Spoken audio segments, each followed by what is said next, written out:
naa ne ku ko xeeb Lac Rose maa ngi ñëw xam naa ne ku ko xeeb Toos kaay ku ko xeeb man xeebuma ko ku ko xamut man xam naa ko moo fi borom ko woon moo di fëgal Lac Rose ci ko mag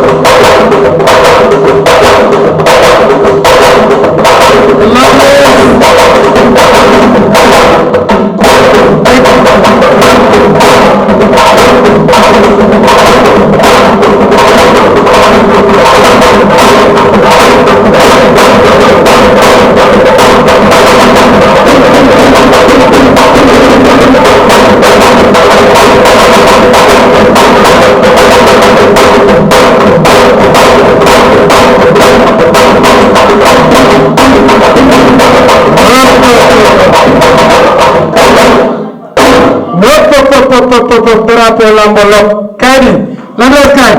c'est que combat li ci neex nag drapeau ndaanaan lañ ko tudde te li ma ci neex ñaari ndaanaan ñoo koy bëre kii di Lac Rose nekk ci sama droite xale yi mësul dégg muñal yëpp moo leen déggloo muñal kenn ku ne xam na armée bu neewraan moo njëkk a daan caatu jolof moo njëkk a daan jonaa bi xale bii moo ko njëkk a déggloo muñal damay bàyyi lu baax li de lu baax li ma leen di waxal dama koy bàyyi Lac Rose kaay ci biir loolu yaakaar naa ne dernier combat am gis ngeen ko moom ak Jules Diène numéro 2 Jules Diène mosul dégg muñal ki ko déggloo muñal moo ngi nii taxaw muy Lac Rose waaye xale bi muy bëree lay wax ji toos kaay yegg seegul lamb la ñëw na lamb la ñëwal yegg si xaaral dina ñëw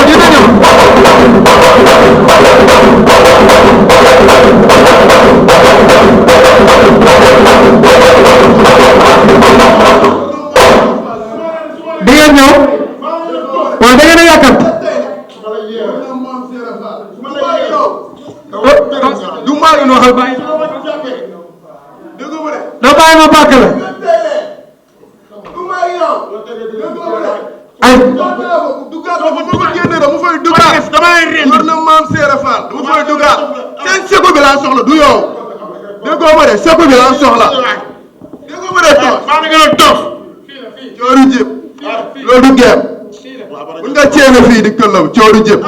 war na maam Seera Fall fii bu ñu duggee da ngay joxe cër fala fort da laa jox cër man mettre en respect yow déggoo ma de nangu lu nga yor tóor la tóor yi met toos dama lay jub dawa dërëm morom wa man nañ ko fi déggoo ma de sans loi déggoo ma de man kaam laa dëkk rabu dëkk bi ngay waxal war na maam Seera Fall déggoo ma de man de nga dal dama nga dal man déggoo ma de mënoo ma géem maa la gën a du yow toos nga toog fuuf say morom jaar na fii rek ngay faa di ak man déggoo ma de faa ga Lac Rose ba rek moo su ma la dóori déggoo ma de soo bëri ma bëri ma laa fekk yow sa bakkan laa soxla fii laa koy jëlee tapet nga maa la gën a dof yaa nga dur après ngeen comprendre sa yaa nga dur arbitre su wàccee loxom loxo dara gémmiñ maa la gën a dof seen jaari maa la gën a sëgg taw dërëm taw bandi la ko jaxaat bu dërëm déggoo ma de maa la gën a sëgg de saxuma loolu maa la gën a dof man maa la gën a dof loolu de geem sëñ Fall abal ma li ci gën a neex nag xale bi am góor saa boo ko joxul sa wari rek bu ñëwee def njombe parce que bi muy bëree Modou Feugeula sut moo ëpp toog si te ñëw ci baat ak tontu déedéet naanoo waay naata bi muy mujj bëree booy waale aussi tamit yaakaar naa ne lamb ji arrêt de mission la jeexe nii muy ndawe kon combat bi kiñ ko tudde nag mooy borom wop pop lës lamb maa ngi lay nuyu bu baax di la ziar. waaw ñu ngi nuyu ñëpp waaw di ziar waaw gars yi dañoo soxla lii booy lii sama yëfal lii xam nga ne du yomb booy bu leen ko teel a rimb lii du yomb waaw ndànk rek kaay ni ci côté lamb la toos kaay lamb la kaay ñëwal ayca ñëw leen nii lamb la maa ngi ziar gars yi da ngeen di taxaw combat bi ku ne xam na ni ku ne bëgg na ko te mënu koo am bu leen ko yàlla maye bu leen ko fooy rigéey leen ko mu neex xam nga ne combat bi mun leen a wax ba du neex yéen même bu ngeen ñëwoon toog sax barke Muhammadu Rasulullaah ba gaa yi bàkkee xiini ngeen xam ne làmb aye dara jël waaw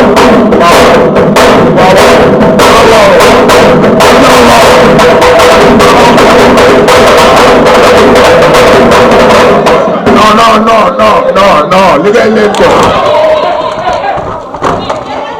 la ma la waxoon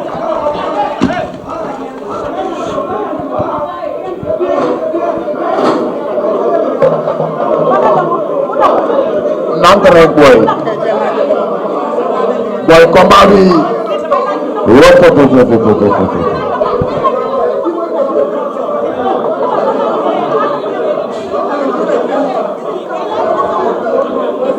boy ndam nga boy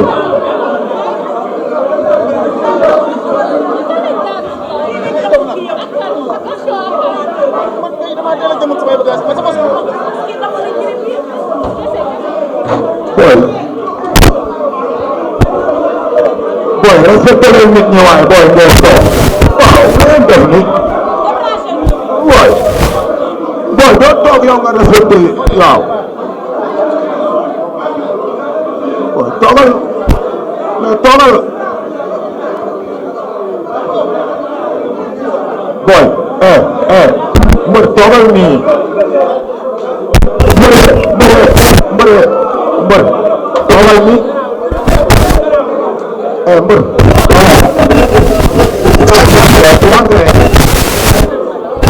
boy ndànk rek waaw ndànk rek boy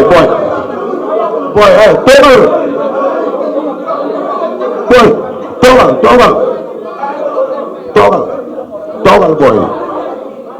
boy jogaleen tuuti cër boy toog xoolal boy toogal ngeen joxe tuuti cër gis nga ay homme de tenue ñoo fi ne boy jox leen tenue bi ñun moom boy ngeen xool ci man sax wala boy mais bu dul sax ngeen xool ci man boy cangal rek boy ngir yàlla boy affaire bi bopp la bul fàtte kuy gi Ama Baldé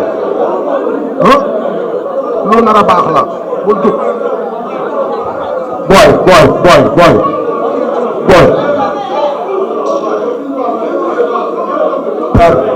père attaque bi fii la père fii la waaw